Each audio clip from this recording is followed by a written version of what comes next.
अस्सलाम वालेकुम।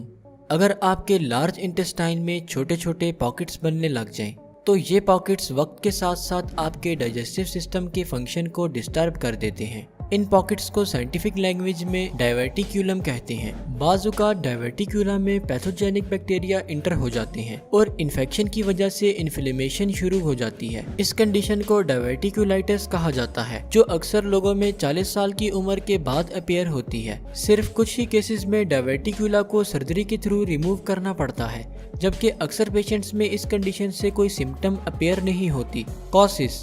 अगर डायवर्टिक्यूलोसिस और डायवर्टिक्यूलाइटिस के कॉज पर बात की जाए तो इन कंडीशंस के एग्जैक्ट रीजंस अभी तक मालूम नहीं हो सके।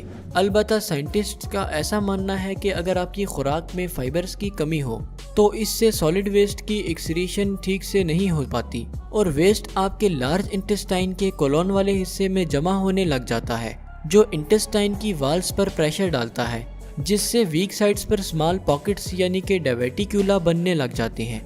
अब अगर बैक्टीरिया डायवर्टिक्यूलम में इंटर हो जाए या फिर डायवर्टिक्यूलम ब्रेक होने से इस साइड पर बैक्टीरिया अपनी ग्रोथ शुरू कर दें, तो इससे इन्फेक्शन और इन्फ्लेमेशन शुरू हो जाती है, जिसे डायवर्टिक्यूलाइटिस कहते हैं।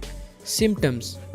डायवर्टिक्यूलोसिस और डायवर्टिक्यूलाइटिस के पेशेंट्स में अफेक्टेड एरिया में swelling, bloating, abdominal cramps, constipation या डायरिया, इरिटेबल बाउल सिंड्रोम और इन्फ्लेमेटरी बाउल डिजीज जैसे सिम्टम्स अपीयर होने लग जाते हैं, जो वक्त के साथ फीवर, चिल्स, नोजिया और वॉमिटिंग की वजह बनते हैं।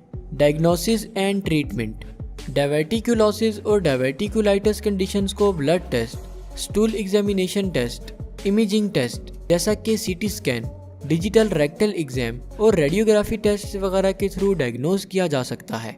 बहुत कम केसेस में डायवर्टिक्यूलोसिस से रिकवरी के लिए ट्रीटमेंट की ज़रूरत पड़ती है। अलबत्ता ज़्यादातर पेशेंट्स को एंटीबायोटिक्स जैसा कि ऑगमेंटिन, सिप्रोफ्लॉक्सासिन और मेट्रोनाइडाजोल वगैरह से ट्रीट किया जा सकता है।